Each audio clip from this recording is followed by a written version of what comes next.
La réalité du Saint-Esprit. Le Saint-Esprit de Dieu est peu connu par les chrétiens parce que plusieurs ne l'ont pas encore revêtu et même pour ceux qui l'ont revêtu, il demeure un mystère. La lecture de ce livre vous permettra de le revêtir, de connaître son langage et de découvrir les mystères cachés de sa personne. Pour tout contact, appelez au plus 237 678 78 16 21 plus 237 242 0020 09 et il deviendra pour vous une réalité. La réalité du Saint-Esprit, un livre écrit par le révérend pasteur Caleb Ngwa à Tangana.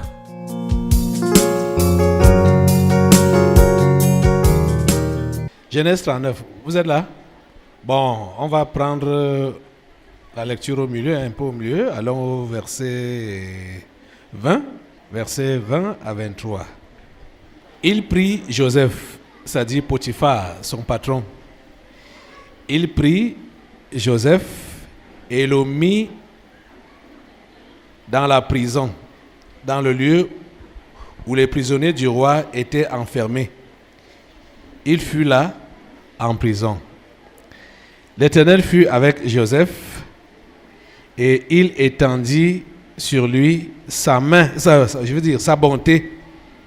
Il le mit en faveur aux yeux du chef de la prison. Et le chef de la prison plaça sous sa surveillance tous les prisonniers qui étaient dans la prison et rien ne s'y faisait que par lui. Le chef de la prison ne prenait aucune connaissance de ce que Joseph avait en main, parce que l'Éternel était avec lui et l'Éternel donnait de la réussite à ce qu'il faisait. Prions le Seigneur. Notre Dieu, nous te remercions pour ta présence. En ce lieu, nous te remercions pour ta parole que tu nous délivres en ce jour. S'il te plaît, accomplis ta volonté dans nos vies. S'il te plaît, accomplis ta volonté dans nos vies. S'il te plaît, ouvre les oreilles des cœurs, les yeux des cœurs, ouvre les sens spirituels de tes enfants qui sont sous l'influence de ce programme, qui entend le son de ma voix en ce lieu et partout où ce programme est regardé ou écouté. Seigneur, s'il te plaît, accomplis ta parfaite volonté dans nos vies. Au nom puissant de Jésus, nous avons prié. Amen. Prenons place. Nous avons commencé à voir le cas de Joseph depuis un certain temps déjà. Nous sommes toujours là au chapitre 39. C'est allé très vite. C'est allé très vite. Joseph, très jeune, a su qui il était. Très jeune. Il a commencé naïvement à raconter aux autres qui il était. Et cela lui a valu de la haine et du rejet au niveau de sa famille. Et cette haine est tellement montée dans le cœur de ses frères qu'ils voulaient même l'éliminer physiquement. Mais grâce soit rendue à Dieu, ils n'ont pas réussi. Et c'est alors que l'humiliation a commencé. Après l'avoir maltraité, le déshabillé, ils l'ont jeté dans un puits sec. Quand ils ont vu les marchands passer, ils l'ont vendu. Ils l'ont vendu à combien? 20 pièces, hein? C'était seulement 20 pièces. 20 pièces. Il n'avait pas coûté comme Jésus. Jésus a coûté 30 pièces. Joseph a coûté 20 pièces. Ils l'ont vendu. Joseph savait qui il était. Oh Seigneur, ta grâce. sur ces hommes et ces femmes. Si tu as reçu Jésus comme ton Seigneur et Sauveur personnel, est-ce que tu sais réellement qui tu es? Joseph savait qui il était. Et Joseph savait qu'il avait une mission sur cette terre. Non seulement dans sa famille, mais il savait qu'il avait une mission sur cette terre. Allez dans n'importe quel bout du monde, vous allez voir le soleil. Vous allez voir la lune. Allez dans n'importe quel bout du monde, même comme il y a des zones où ces choses-là paraissent difficilement, surtout le soleil, les pays de l'Antarctique là-bas. Mais de toutes les façons, il y a le soleil. On voit le soleil. C'est pour vous démontrer que Joseph savait quelle était sa mission dans ce monde. Pourquoi? Parce qu'il a vu le soleil et la lune prosterner devant lui. Donc le soleil et la lune, ils ne sont pas là pour une famille. Vous comprenez ça? Le soleil et la lune éclairent partout dans le monde. Donc Joseph savait qui il était, quelle était sa place sur cette planète Terre depuis son jeune âge. Si tu es enfant de Dieu, véritablement né de nouveau là, tu dois savoir qui tu es dans ce monde. Quelle est la mission que tu as dans ce monde? Mais vous allez voir que ceux-là qui se disent chrétiens, croyants là, continuent dans la logique de tous les mondains,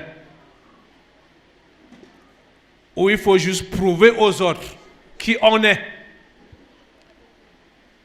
par notre façon d'être, par notre classe sociale, par notre allure, par la qualité de voiture qu'on conduit ou par la qualité de maison qu'on a construit, le poste qu'on occupe, les voyages qu'on fait.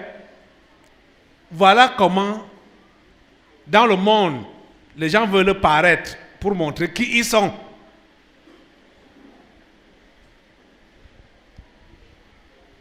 Vous devez comprendre une chose. Toute personne qui a reçu Jésus-Christ comme Seigneur et Sauveur personnel a la même mission que Jésus lui-même. Jésus signifie sauveur. Si nous nous appelons chrétiens, c'est le diminutif de Christ. Donc comme Christ, ça veut dire quoi? Tout vrai chrétien doit comprendre qu'il a une mission. Et sa mission, c'est de sauver les autres. Il a la mission comme Jésus avait une mission quand il est venu ici sur terre. C'était de sauver. Joseph savait qu'il avait cette mission-là, que c'était lui le sauveur, depuis son jeune âge. Donc ce n'est pas une chose qui se développe avec le temps. Hein? Si tu es réellement de nouveau, la Bible dit que si quelqu'un est en Christ, il est une nouvelle créature. Les choses anciennes sont passées, voici toutes choses sont devenues nouvelles. Ceux-là qui se convertissent en vrai là, je ne dis pas ceux-là qui entament la religion et qui commencent à s'améliorer petit à petit, au fur et à mesure. Si tu te convertis réellement là, directement là, tu sais déjà ce que tu es dans cette société et dans ce monde. Directement. Directement, tu le sais. Parce que déjà, quand tu vois d'où tu sors et tu regardes, et je sors d'où? Tu vois que tu sors d'un milieu sale, d'un milieu pourri. Je suis sorti d'où? Qu'est-ce que je suis devenu? Il y a qui là-bas derrière? Il y a qui là où j'étais là? Tu les vois. Si tu es réellement sorti de là, tu ne peux pas rester tranquille en les laissant là où tu étais avec eux. Si tu es réellement sauvé, tu ne peux pas avoir la paix en voyant les païens qui croupissent dans le péché. Tu ne peux pas avoir la paix. Tu ne peux pas rester tranquille. Jamais. C'est-à-dire, l'une des premières choses qui monte du cœur de celui-là qui est sauvé, c'est non seulement d'abord l'action de grâce, mais il y a également maintenant la compassion envers ceux avec qui il a cheminé avant. La compassion. Il a la compassion de ces gens-là pour les voir transformés comme lui-même.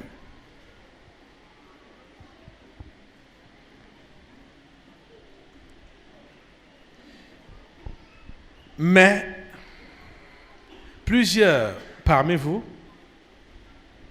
vous ne savez pas qui vous êtes sur cette terre.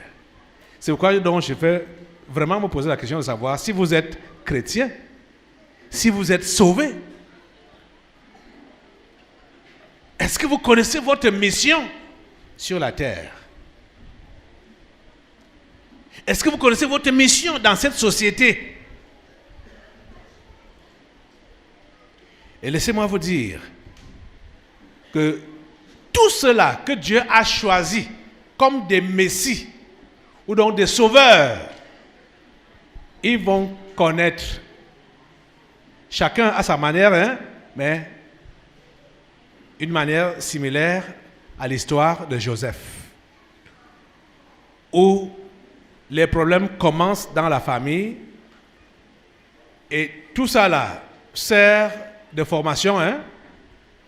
Ce n'est pas gratuit comme ça, c'est la formation que Dieu donne à ceux-là. Les problèmes commencent dans la famille, ça continue même dans la société, où tu te sens rejeté, repoussé, critiqué, parce que Dieu veut que tu sois différent. Et c'est pourquoi, volontairement, il suscite des gens qui vont s'opposer à ta vision des choses, qui n'est pas ta vision propre, mais la vision de Dieu pour toi.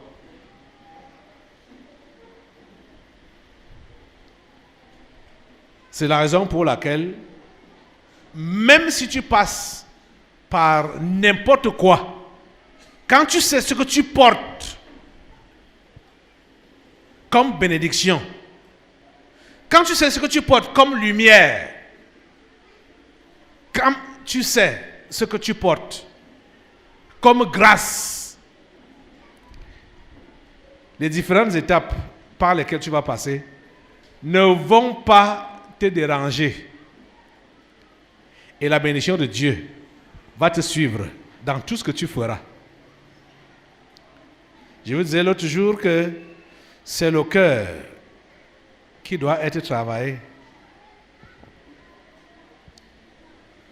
Parce que regardez Joseph. On a vu que quand ses frères l'ont vendu chez Potiphar, Potiphar a remarqué que la grâce de Dieu, la bénédiction était avec cet enfant. Potiphar a tout remis entre ses mains. Et la prospérité l'a accompagné. Vous savez, la prospérité ne vient pas sans tentation. Toi là qui cherchais la percée, la prospérité, comprends que ça vient avec les tentations. Jésus l'a dit dans les évangiles que tu perds 100 articles sur cette terre à cause de Jésus. Tu perds un article sur cette terre à cause de Jésus, tu en recevras 100 sur cette terre en son nom. Et il a dit avec des persécutions. Donc ajoutez à ça les persécutions.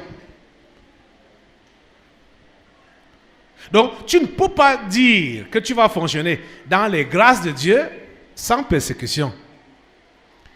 Joseph a donc connu ça.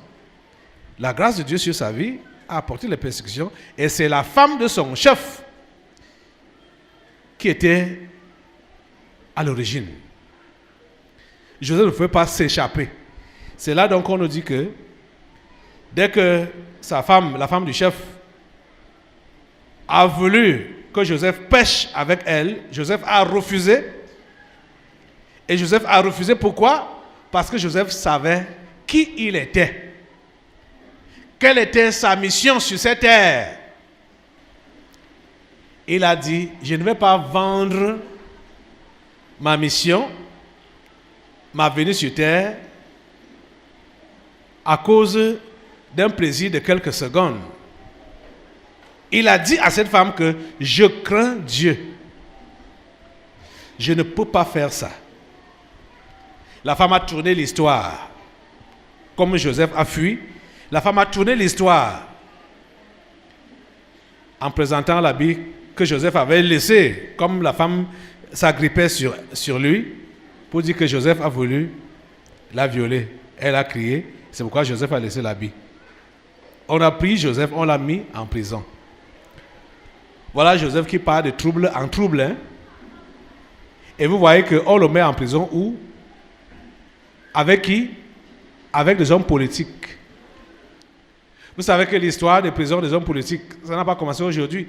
Beaucoup n'en sortent plus vivants. Ou quand ils en sortent même, ils sont déjà handicapés. Rappelez-vous d'André-Marie Mbeda ici, là. Quand il a été relâché même de la prison étant déjà vieux, il était déjà comment? Aveugle. Il ne voyait plus. Il ne voyait plus. Donc, on le met en prison avec des hommes politiques. Ça veut dire que d'un moment à l'autre, vous savez, depuis ce temps-là, il était question que d'un moment à l'autre, celui-là peut disparaître.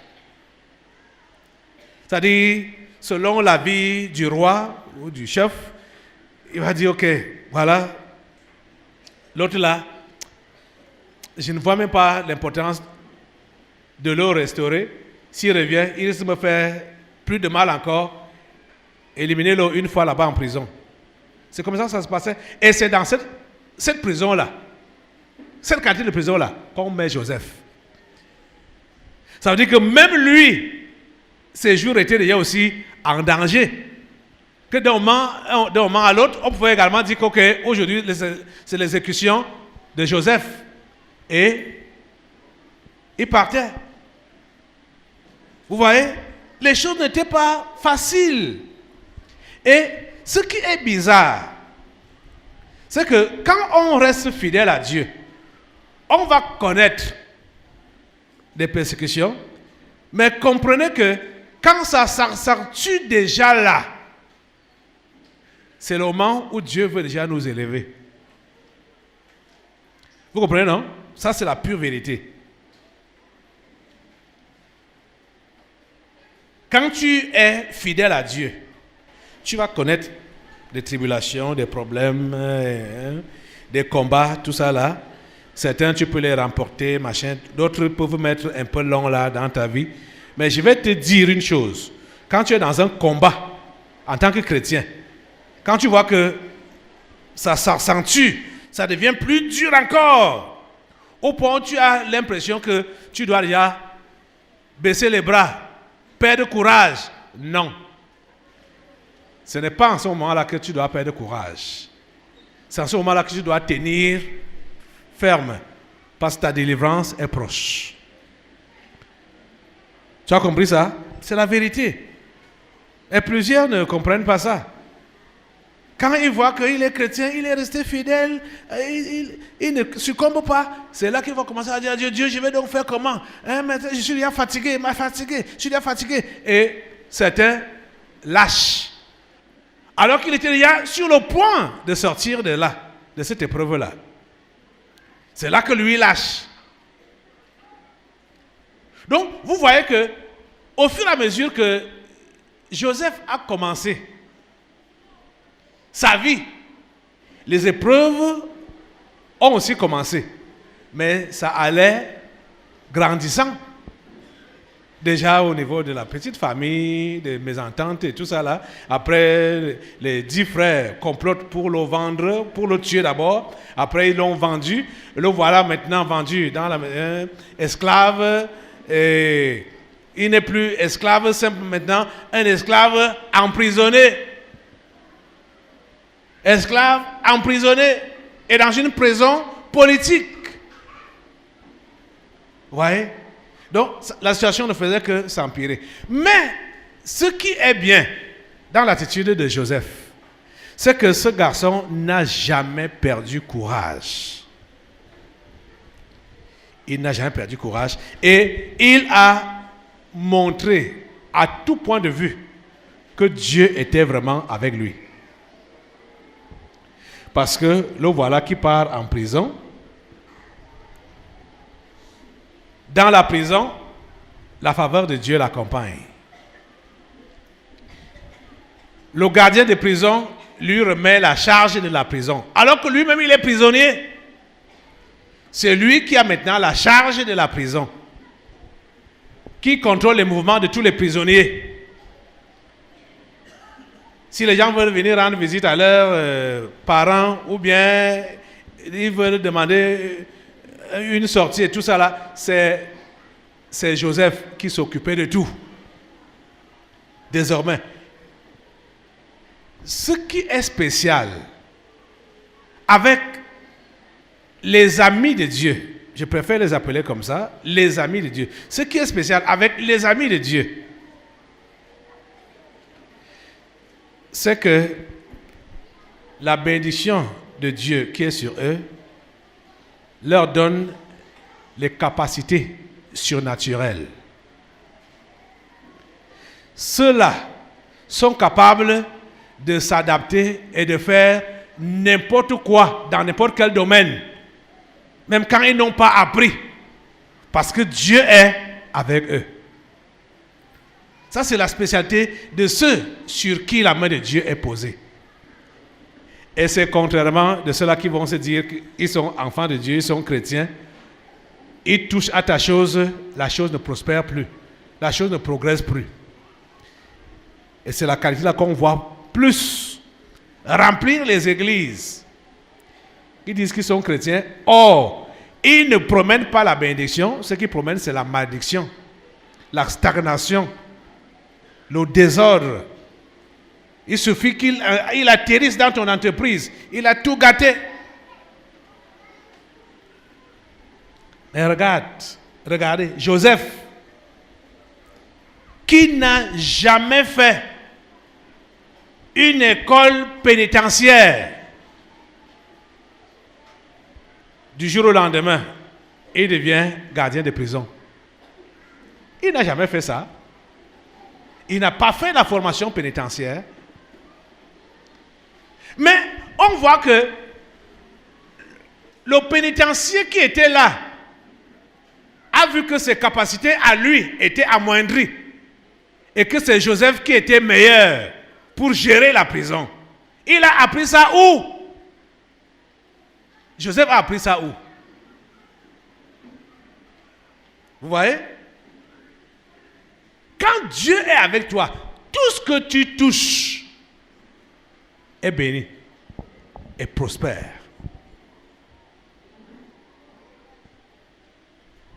Et vous voyez, je vous le redis, que c'est le produit du cœur, le cœur pur. La réalité du Saint-Esprit. Le Saint-Esprit de Dieu est peu connu par les chrétiens parce que plusieurs ne l'ont pas encore revêtu et même pour ceux qui l'ont revêtu, il demeure un mystère. La lecture de ce livre vous permettra de le revêtir, de connaître son langage et de découvrir les mystères cachés de sa personne.